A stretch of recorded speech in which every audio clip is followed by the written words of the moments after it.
quando aplicar? Na maioria dos trabalhos científicos, né, a melhor resposta do ácido abscísico é aplicado na mudança de cor, 7 dias após o início da mudança de cor, ou na mudança de cor, uma aplicação, e uma outra aplicação 15 dias depois, ou 15, 20, 25 dias após a primeira aplicação.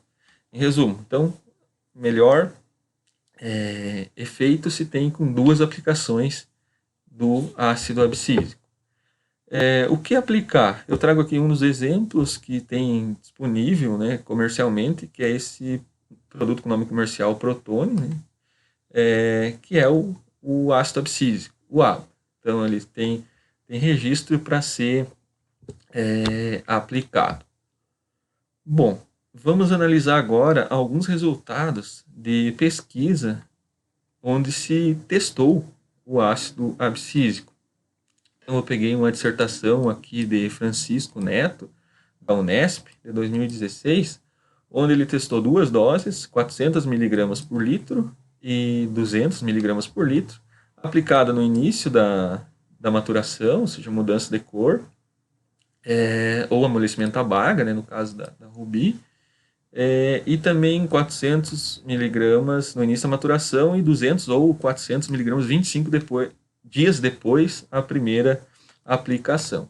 Bom, quais foram os resultados? Então vamos analisar nessa primeira tabela aqui os parâmetros de cor. O que podemos observar aqui? Quando se aplicou o ácido abscísico, teve-se uma redução no L. Se você estiver lembrado dos parâmetros de cor que nós abordamos nas primeiras aulas, quanto menor o L, mais escuro é a cor. Ou seja, percebe-se então que ele resultou numa uva com coloração mais escura. E nós vamos ver depois que isso está relacionado ao teor de antocianinas. Também eles calcularam esse índice de cor para uvas tintas, e o que eles observaram? Um aumento no CIRG, né, com a aplicação do ácido abscísico. Então percebam aqui que o controle, né, onde não tinha nada, deu 1,8, e os tratamentos com ácido abscísico variou de 2,9 a 3,1. Quanto maior esse valor, mais escura, mais arroxeada é a uva. Então, naquele exercício que nós fizemos numa aula, nós achamos em torno de 5 a 6 o valor de CIRG para a uva Cabernet Sauvignon, nossos testes, né? Ela é uma uva bem mais escura do que a Rubi. Então, apresentado aqui o efeito do ABA na coloração, ou seja, intensificou a coloração. Vamos ver aqui aspectos químicos relacionados a sólidos solúveis. Houve um pequeno aumento no teor de sólidos solúveis, né? Apesar de diferença estatística ter somente nessa última aplicação aqui, nesse último tratamento, né? 400 mg por litro no início da maturação e 425 dias após a primeira aplicação. Então, aumentou de 12,3 para 13,9, em torno de 1,6 graus Brix. No pH não teve diferença, no teor de acidez, uma pequena redução, apesar de ter diferença somente aqui num dos tratamentos. Na relação açúcar-acidez, teve um aumento na relação açúcar-acidez, justamente devido ao aumento nos sólidos solúveis, quando se tinha aplicação de ácido abscísico.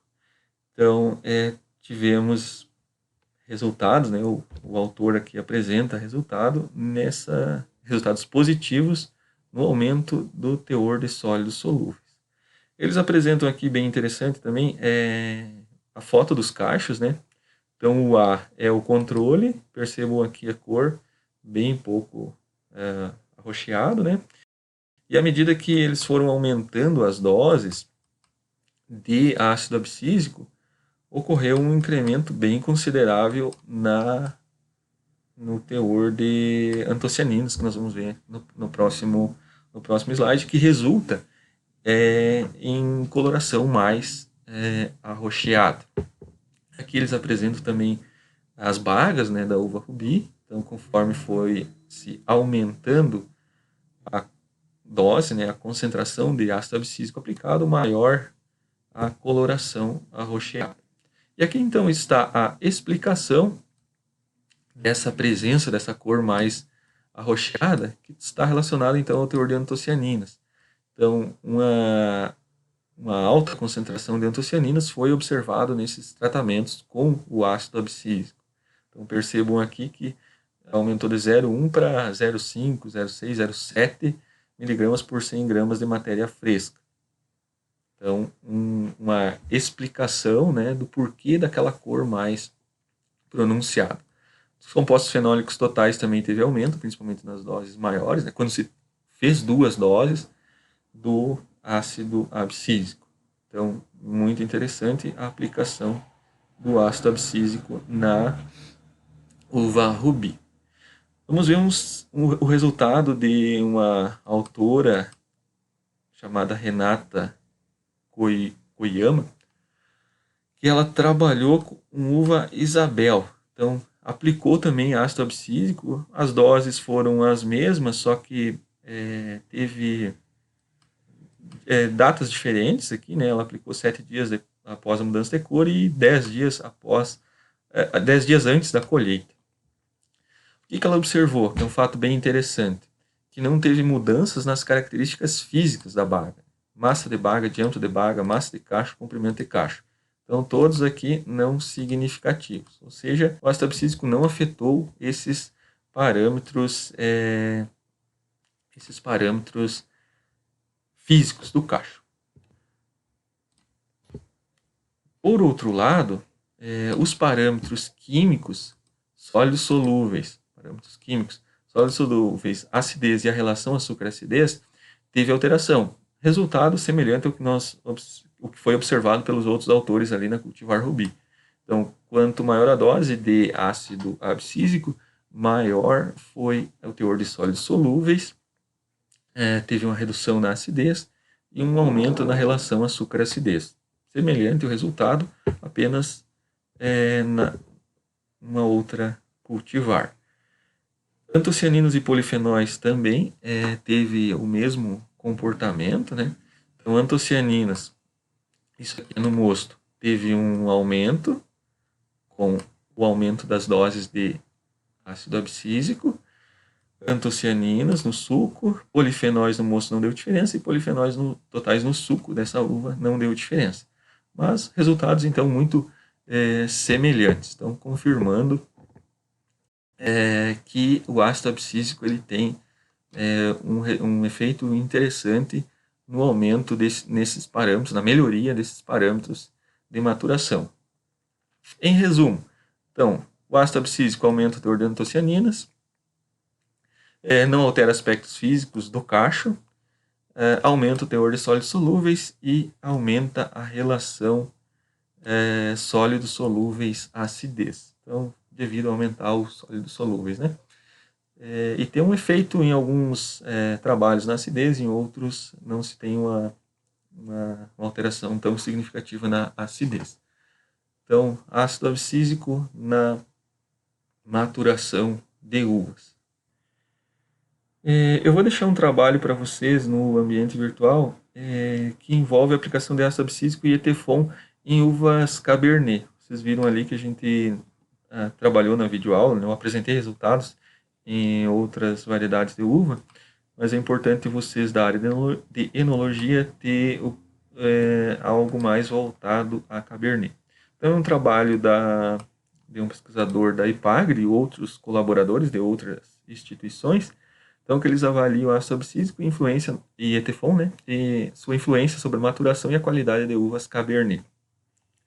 Eu destaquei alguns pontos aqui, vou inclusive deixar assim destacado, né, que eles fazem esse trabalho com o objetivo de minimizar o impacto negativo da cobertura plástica em uva. Então, eles testam uma combinação de ETFON, que nós vimos na última aula, e ácido abscísico, visando essa melhoria nos aspectos da uva. Então, fazem várias determinações relacionadas a características químicas e físicas dos frutos, Algo que eu queria mostrar aqui para vocês é que eles fazem uma análise então bifatorial, que eles cruzam doses de Teflon aqui em cima e doses de ácido abscísico nas linhas. Então tem nas colunas diferentes doses de etileno e na linha diferentes doses de ácido abscísico. O que tem que olhar aqui? Para se perceber diferença, né, para ver se houve diferença significativa, na coluna a gente olha as letras minúsculas. Então, para nós ver se teve diferença aqui na dose 0 de Teflon, nas diferentes doses de ácido abscísico, nós vamos ver as letras minúsculas. A gente esquece a letra maiúscula e olha só a minúscula. Nesse exemplo aqui, percebam que o ácido abscísico, então, na dose 0, ele apresentou um índice de cor, né, um CIRG maior na dose 40, diferindo então da dose 20 e da dose 0. Percebam que a dose 20 ela não diferiu aqui da dose 0 porque tem B minúsculo. Então esse é um dos olhares que tem que ter nesses experimentos bifatorial. O outro diz respeito então à observação na linha, que a gente observa se houve diferença nas doses de Etefon. Então nós vamos olhar na linha a letra maiúscula. Se tiver a letra maiúscula igual, quer dizer que os resultados não são diferentes, ou seja, são iguais. Nesse exemplo aqui, na dose 0 de ácido abscísico, nós temos, apesar de ter valores diferentes aqui numéricos, eles não são diferentes estatisticamente. Na dose 20, por exemplo, já temos aqui um B, aqui a B maiúsculo, e aqui na dose maior de Teflon, A maiúsculo, ou seja, teve diferença significativa nessa dose aqui para as doses de Teflon. Então quer dizer que há interação entre os dois hormônios vegetais aplicados. Então eles fazem várias análises, né, antocianinas, polifenóis, atividades antioxidantes, açúcar e acidez, e reportam a conclusão. Trabalho bem interessante para vocês lerem e fixarem bem essa parte. E aí nós finalizaremos a parte de controle, né, entre aspas, da maturação de uva a campo.